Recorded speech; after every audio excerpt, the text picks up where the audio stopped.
Hi, I am Dr. Ramela Janine, and since I was recording earlier, about what is the real, channels that I have, and I'm already kind of set up here, I'm like, let me go ahead and do another video that I've been wanting to make. Now, this one is story time, and I'm going to be, doing a little bit more story time in various different ways. This particular story is, we'll say it's related to like personal life, but also economics, right? What to do with your stuff that you got from an ex that you no longer want, like how to get rid of it in an effective way. Now, I had, a couple of different things that I wanted to get rid of, okay? I had basically a iPhone that he didn't buy it, but it was something that, was charged, with a lot of sort of memories and just, older phone, it was a 12. And before that I had a 6 until they stopped supporting it. I'm talking about iPhones. So, I tend to like not be one of those people. It's like new year, new phone, because it's really not good for the environment. But anyway, I'm like, okay, I got this 12. It's got baggage tied to it. Let me go ahead and just get, a new phone. So I've got a 17 now. Anyway, what to do with the 12? Time to get rid of it. But then there were 3 things that really were related to him specifically.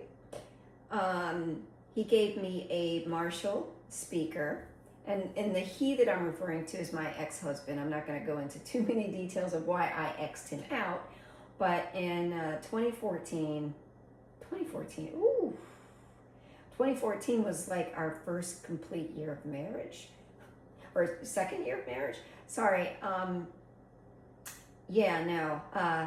2024 is when I filed on him and X'd him out, and it was finalized in November 2024. So it's been over a year, officially done, and, decided that it was going to be done long before 2024. It just took some time to be able to get there and execute it. Anyway, video's not about him, but, about what to do with the stuff that was left behind.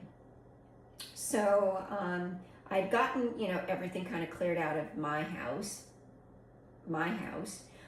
That was his. And there was just like a couple of different things that, I had come across. One was that speaker. Now, the speaker is a really good speaker. I liked it. It had good, it was a small little portable thing, nice to take to the beach or picnic or whatever you want to do. Good sound quality, whatever. A Marshall, like most high-end vehicles or whatever might have a Marshall system in them, just to kind of set the table for like the speaker. And then I also had an Applewatch that he bought for me. One of the few things during my long 12-year marriage with him, and this is a joke that I make. I'm of a descendant of slaves. Born and raised in Denver, Colorado. And I was married 12 years to him. So bad joke that I make, but I make it because I think it's funny. I was 12 years a slave.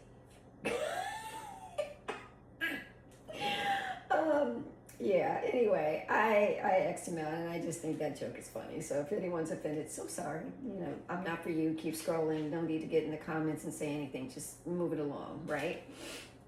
But anyway, I am just, at a point where I'm ready to go on, with whatever's next. And it's been, like I said, it was a long time coming. Any sort of boo-hooing, crying, whatever, sad and whatever, that was gone through long before 2024, actually.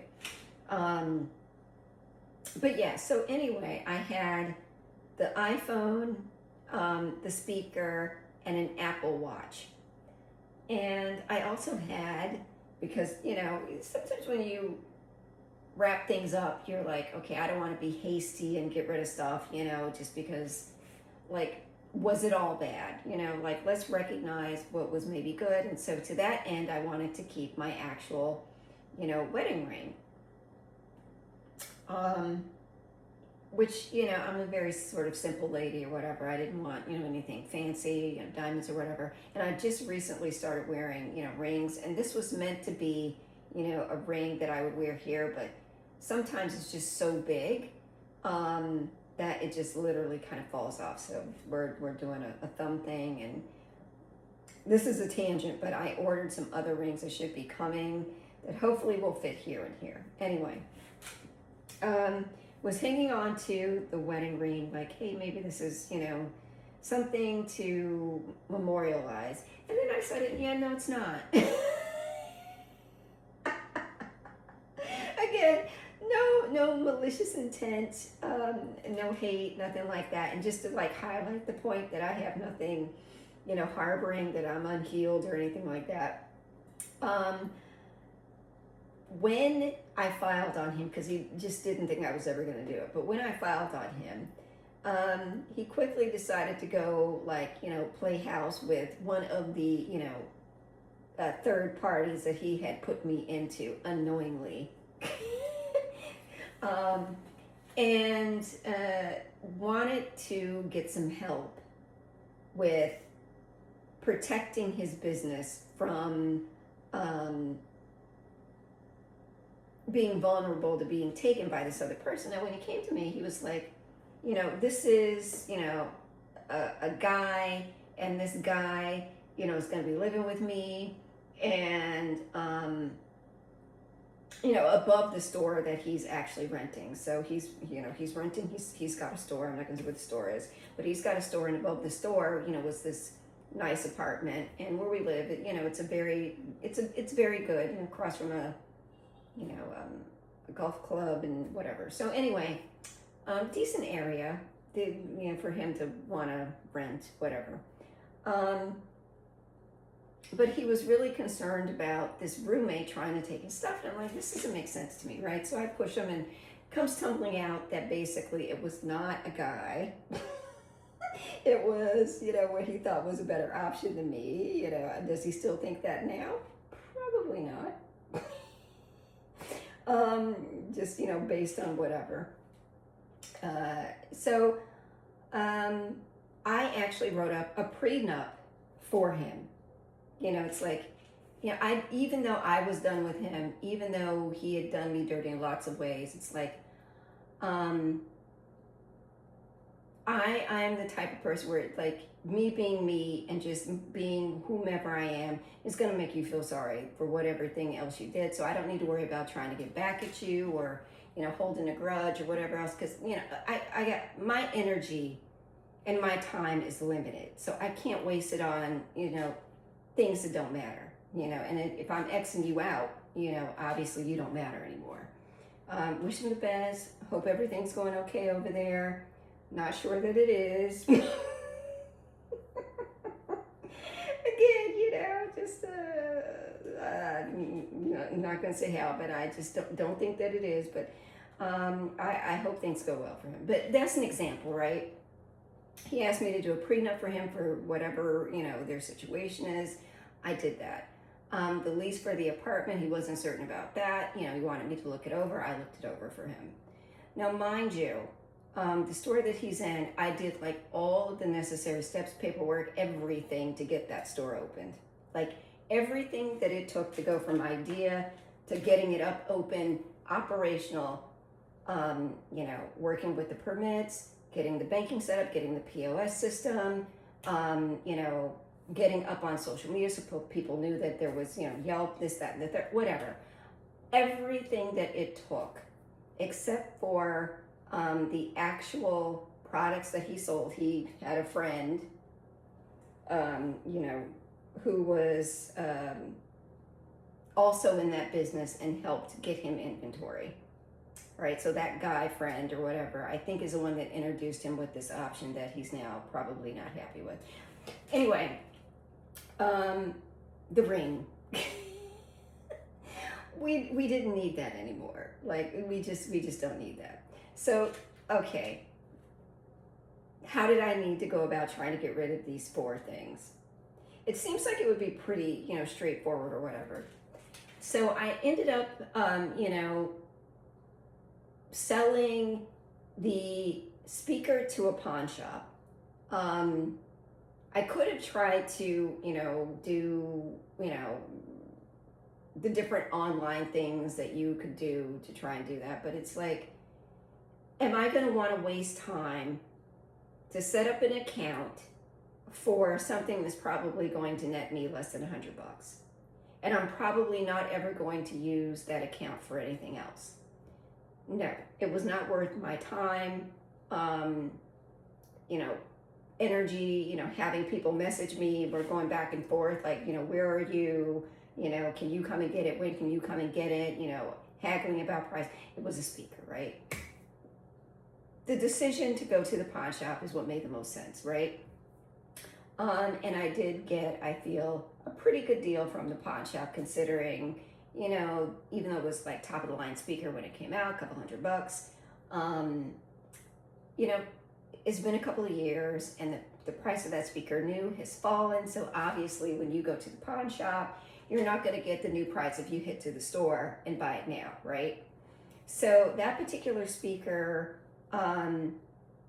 resale at a major, box store or whatever, you can get for like, refurbished for like 110 or something like that. So I let it go for, because they thought they would probably be able to sell it for 50. So I parted with it for 35. Wasn't using it, felt good about it, glad it was gone, right? I'm not going to talk about the pawn shop process. I really hadn't gone to the pawn shop, before, and was kind of surprised about the fingerprint. That's the only thing I'll say about that. Oh, and as another observation about while I was in the pawn shop, this is just like a statement on this, how is the economy doing? How is the economy doing? There was a guy in there buying rims. So someone was in such a bad situation where they literally took the feet off their car and took them to a pawn shop to get money. That's all I'm gonna say about that. And it was not, I don't get the feeling that the guy that was buying the rims is the one that pawned them, right? Because you don't need to buy back your own rims, you get them out of hock, right? So that's what I did with the speaker. Now, since I was in the pawn shop, I'm thinking, well, let me see, what is the value of the ring? I'm going to save that piece and come back to it, right? Because that's like the ridiculous thing. So then I decide, okay, let me go and try and get rid of this phone. So I look for like, a place where they would buy it. I end up in the mall. And what's really interesting there is like a guy at the kiosk ended up buying it from me. When you go in the mall and you got the cracked screen, they need parts. They need parts, right? They need parts. And my old phone, my 12 mini, was gold in his eyes. It was absolutely, the screen was not cracked. All the internal components worked. He tested it out. He was greedily happy for that phone. Now, it was top of the line iPhone Mini 12 when I got it.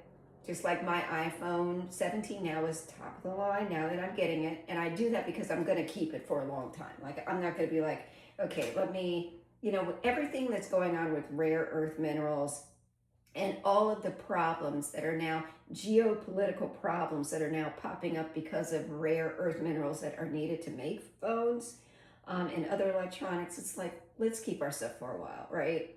And it really sort of irritates me that it gets to a point where they decide, hey, we're not supporting this, device anymore, so now you must upgrade. But that's another conversation. So anyway, I decide to go ahead and sell it to him for $50. And I felt like, maybe I was getting hosed. But, it's like, because when I went in there, I was going to put it in one of those machines, where it's like scans what your device is and it basically spits out the money, like the ATM device machine. But they had taken that out of the mall and there really was nowhere else to go get it or whatever. I mean, so I'm like, this guy's here. Let me deal with him and see what we can get. So I thought I was getting hosed, right? But I'm like, okay, what else am I going to do with it? Keep it in a drawer? No, I don't want the energy in the house. This phone is over. I already had my new phone. Like, let me move on. So I agreed to the $50. Now, he saw that I had the watch and he actually, bastard, tried to get it from me for $10. So he said, everything for $60. I'm like, come on, no, I didn't even process that. I said, we'll do this for $50 and, note everything else. So from there, oh, and by the way, when I was there, I tried to call up Best Buy. I couldn't get through or whatever. So I'm like, what, I'm here. Let me just do this, because otherwise the phone is just going to sit in the drawer. I'm not going to use it. So then, after that guy, I go to Best Buy to try and see what they're going to offer me for the watch, right? So now this was all Saturday, the 3rd of January is when all of this happened. So this is still very, very recent, right? Went to the pawn shop first, got rid of the speaker, tried to go to another place to get rid of it. Verizon was the first place, because I had bought the phone from Verizon. I bought the watch from Verizon. Verizon was like, if you want to start an account with us again, then you can, sell us that. But I'm like, my phone service is with someone else now. So they didn't want to take their devices back, even though they had sold them to me. So, the guy in the store was like, okay, well, there's a phone machine in the mall, go to the mall. So that's how I ended up at the mall. So, place number 3 was the mall. Do the business there with that guy that I talked about. And then from there, Best Buy. So 4 places, I ended up going to try and get rid of stuff. At the 4th place, Best Buy, I end up selling that watch for $50. Mind you, the guy in the mall thought he was going to steal it from me for 10.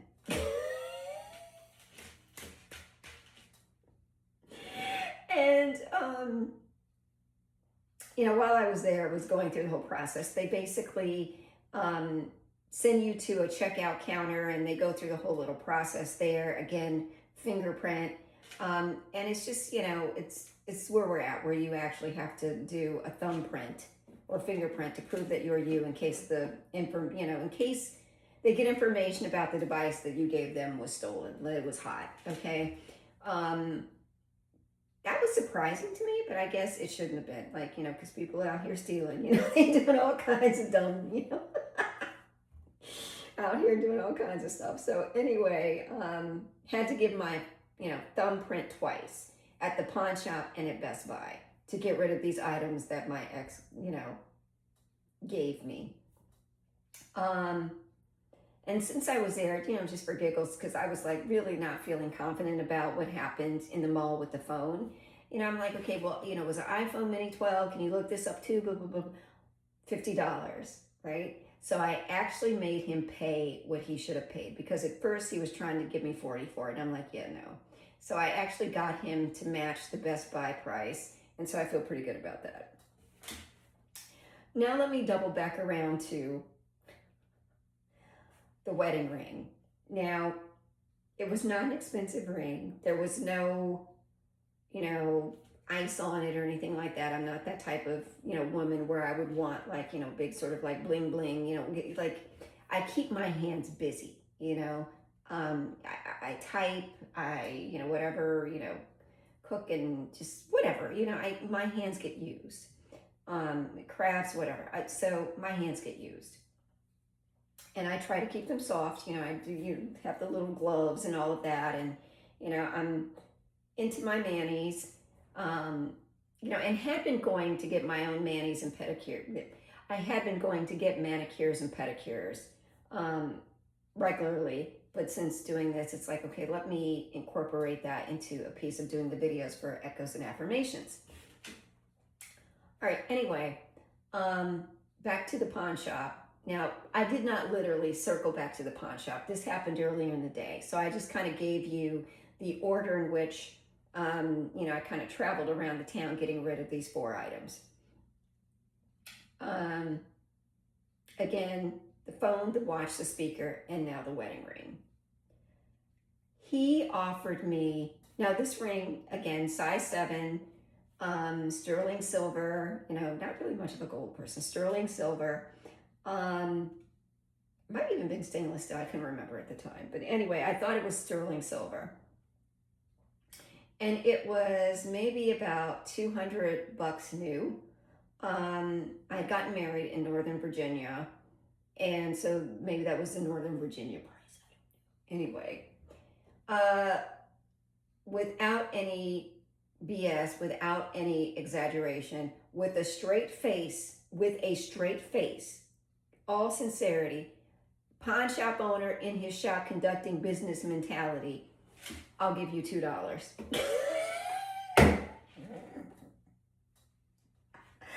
I'll give you $2.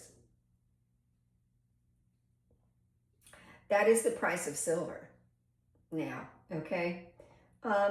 And he saw that I just could not believe him at all. So he proceeded to bring out a case of rings. Some were quite elaborate, had, some lower quality gemstones. I mean, there were no like straight up diamonds in there, but some had some gemstones, seemed to be a little bit more of an elaborate ring. And he said to me, nothing in here, everything was sterling silver. He said, nothing in here is more than $20. That is the price of silver. That is, again, a reflection of kind of where we are in the economy, where silver is very cheap. Silver had always been one of those metals, not as valuable as gold, always kind of retained some value. I guess because people are investing in rare earth minerals that I had spoken about, copper is still copper. People don't really feel like they have a need for silver. I don't know what the deal is with that. So if anyone, has any insight on the silver market and why it is like abysmal, I would love to know. But yeah, with a straight face, I'll give you $2 for your wedding ring of 12 years. So me being equally serious, I said to him, I'll keep it and throw it in the river. Now, before, this is a tangent. You can get with this or you can't, not really concerned. But I basically did a bit of a ritual on that ring to remove any of my energy from it before attempting to sell it, and remove any of the ex-husband's energy off of it before I attempted to sell it. Like, I didn't want it to be an enchanted object, bringing bad luck to whomever. So, I did soak it in a bottle of salt water with a note basically asking the ring to be cleansed. I burned the note and basically put the ashes in the water and poured everything into the ground, to basically, purify the energy. So that's what I did. And so, the ring was clean when I took it to the pawn shop, and he offered me $2. I then, said I was going to throw it in the river. So I left the pawn shop, drove to this little, pier that's not too far from my house that is the river. People go there to fish, and threw that bad boy in the river. But what the funny thing is, when I said to the pawn shop guy, I'm going to throw, the ring in the river, he said to me, well, I don't think I'd ever throw $2 in the river, or I've never thrown $2 in the river. That, again, shows you the state of the economy, where the pawn shop owner is looking at $2 like it's something big. Now, I'm not going to say that it's not, and if it's your last $2, then obviously it's big. So I'm not trying to be like, I'm here, I'm doing great, or, whatever. Like, that's not even where I'm coming from, because, where I'm at now, it's like about trying to start a business and get the first, client, because all of this stuff is sort of new, starting the, YouTube channel, all of this stuff is new. So I'm in a state of flux. But what I will say is I know that I'm grateful and, simply grateful, grateful and blessed, and I routinely thank the purveyor of light, life, and love for all of my blessings and gifts. Thank you, thank you, thank you, God. But with that being said, the fact that he was so serious about $2, ring being thrown in the river, I was like, okay, well, that's something for me to follow, just note to self on that there, right? So hopefully, this rambling story about how to get rid of things that your ex gave you is some utility, but let me just do a quick recap. Pawn shops are a very good place to go to get rid of something. And there's also things that you could buy. Old boy was in there buying some rims. They had really big TVs, like huge 50-inch size TVs in there. Again, reflective of someone being in a pinch, unfortunately, and looking to get rid of that. But, that TV probably could have been bought for $25, $50, and it was like 50-inch, and there were like 4 of them as soon as you came in the door. So a pawn shop might be a place where you can go and buy, something at a very good price if you're looking for some sort of electronic or, jewelry. whole case of rings, pretty, nothing more than $20. There may be opportunities to sell something to a place you wouldn't necessarily think to sell, which is, the guy in the mall who is in the business of fixing things, but, he needed parts. So basically, I was supply side for him, in terms of I'm giving him parts that he could use in his business. So, be open to considering other places to try and get rid of things. Don't necessarily just go for the app first. And then again, places like Best Buy, they sell electronics. They have a whole chain in place to try and deal with those, old electronics. So obviously that's a place to consider, again, instead of just going to an app where you may not necessarily get the best deal. And to be honest, the guy in the mall with the phone, he was like, I know, this is what he said, I know the value of what the machines give you. You're not going to get as much money from the machines as what you'll get from me. So I believe that to be 100% true. Just based on some other things and previously getting rid of phones through the machine. So that's what I have for you. And I'm sorry, one more thought on that. So that's the how to get rid of things. Now, from a spiritual perspective, get rid of things when you're ready to get rid of them. Don't hang on to things that may be charged with negative energy. If you're really moving on, you should be able to let go of things and not worry about losing those memories. Because the things that are truly special, you're always going to remember. And so, yeah, anyway, you don't need an object to help you remember someone. So hopefully this was useful. This is the state of the economy and some advice about how to get rid of some things. And hopefully you were amused by this. Bye. Oh, again, one more thing. One more thing. Monday through Thursday, I do affirmation energy pulls for the collective. These are messages of positivity to try and, help you with your personal growth, your personal development. They're intended for your inspiration, motivation, grounding. The message that you get, you can use as prompts for journaling, meditation, reflection throughout the day, or in conversation with others. So Monday through Thursday, Echoes and Affirmations on YouTube. I post the cards on Instagram and Threads. I do have TikTok. Not really certain I want to continue to support TikTok, but I do have a TikTok. And okay, now it really is. Goodbye. See you next time. Thanks for watching.